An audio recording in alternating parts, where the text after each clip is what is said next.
अपनी मांगों को लेकर धरने पर बैठे सीनियर सिटीजन्स। खबर सुल्तानपुर से है, जहां आज 27 अक्टूबर को तस्वीरों में दिख रहे बुजुर्गों को आप देख ही रहे होंगे। इनको सरकार द्वारा सीनियर सिटीजन्स की मान्यता भी प्राप्त है। इन बुजुर्गों को हम आम आदमी भी नहीं कह सकते। जी हाँ, क्योंकि अपनी मांगों को लेकर धरने पर बैठे ये सीनियर सिटीजन्स, एक समय था जब ये सरकारी सेवा को मूर्त रूप दे रहे थे और अब सेवानिवृत्त हो जाने पर इस ढलती उम्र में सरकार से अपनी जायज मांगों को पूरी करवाने के लिए इस मौसम में दरी बिछाकर धरना देना पड़ रहा है। आखिर इनकी भी सुने सरकार। बताते चले कि आज मुख्यालय के तिकोनिया पार्क में प्रांतीय आह्वान पर सेवानिवृत्त कर्मचारी एवं पेंशनर्स एसोसिएशन उत्तर प्रदेश के बैनर तले जिले के सेवानिवृत्त कर्मचारी सैकड़ों की तादाद में इकट्ठा होकर तिकोनिया पार्क में सरकार से अपनी 22 सूत्रीय मांगों को पूरा कराने के लिए धरने पर बैठ गए। दरअसल धरने पर बैठे सीनियर सिटीजनों की माने तो पेंशनर्स की ऐसी तमाम समस्याएं हैं जो शासन स्तर पर पेंडिंग पड़ी हुई हैं, जिसका कई वर्षों से निस्तारण नहीं किया जा रहा। जनवरी सन 2020 से सरकार द्वारा डीआर रोका गया है, जिसका भुगतान नहीं किया जा रहा है। चिकित्सा प्रतिपूर्ति का सही ढंग से क्रियान्वयन नहीं किया जा रहा। अंशदायी पेंशन जो सरकार द्वारा लागू की गई है वो कर्मचारियों के हित में ही नहीं है। ऐसी तमाम समस्याओं के निवारण के लिए सरकार तक अपनी आवाज बुलंद करने के लिए आज इस मौसम में दरी पर बैठे हैं और सरकार से गुहार लगा रहे हैं कि अब हमारी भी सुनो सरकार। कोई आया है लाठी के सहारे तो किसी ने दिया है कंधे का सहारा।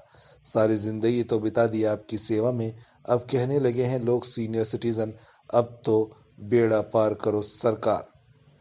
सुल्तानपुर से संतोष पांडे की रिपोर्ट, प्राइमेटी न्यूज।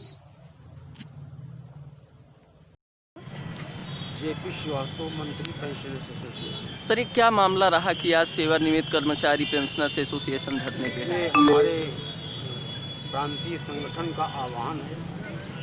पेंशनर्स की तमाम ऐसी समस्याएं हैं जो शासन स्तर पर पेंडिंग पड़ी हुई हैं। उसी के संदर्भ में माननीय मुख्यमंत्री महोदय को जिलाधिकारी महोदय के माध्यम से ज्ञापन दिया जाना है। हमारी समस्याएं जो हैं वो मुख्य रूप से डीए सरकार द्वारा 2020 जनवरी से रोका गया है, उसका भुगतान नहीं किया जा रहा है। चिकित्सा प्रतिपूर्ति का सही ढंग से क्रियान्वयन नहीं किया जा रहा है। पेंशन हमारी जो काट ली जाती है उसका रेस्टोरेशन 15 साल पे किया जाता है, जबकि 10 वर्ष में ही हम वो पैसा सरकार को वापस कर देते हैं। इसी तरह की और सारी छोटी छोटी समस्याएं जो हैं वो हमारी शासन स्तर पर पेंडिंग हैं। अंशदायी पेंशन व्यवस्था सरकार द्वारा लागू की गई है जो कर्मचारियों के हित में नहीं है। 2005 के बाद जो कर्मचारी नियुक्त होकर के आए हैं उनको पुरानी पेंशन की बात नहीं कही गई, उस पुरानी पेंशन बहाली की बात है।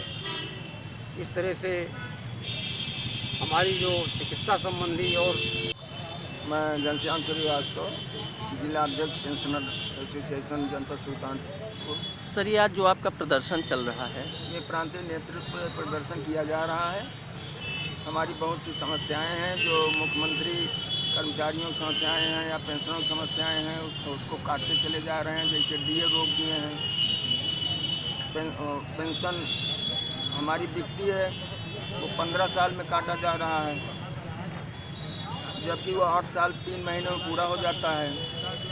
तो हमारी मांग है जो 10 साल कर दिया जाए, दुगना पैसा हमको देना पड़ता है। आपके यहाँ सांसद मेनका गांधी हैं, क्या उनके नॉलेज में सब मामले? नहीं, मुख्यमंत्री को ज्ञापन दिया जा रहा है, उनसे मिलने तो कोई काम होगा नहीं। मुख्यमंत्री को मृतका प्रीति दुबे, वाइफ ऑफ पंकज दुबे, ग्राम हदुआ, भवनपुर, थाना खंडगर की आज रात्रि में संदिग्ध परिस्थितियों में मृत्यु हो गई थी। जांच हेतु एफएसएल टीम को मुख्यालय से बुलाया गया है। पीएम पंचायतनामा की कार्रवाई की जा रही है। तहरीर मिलने पर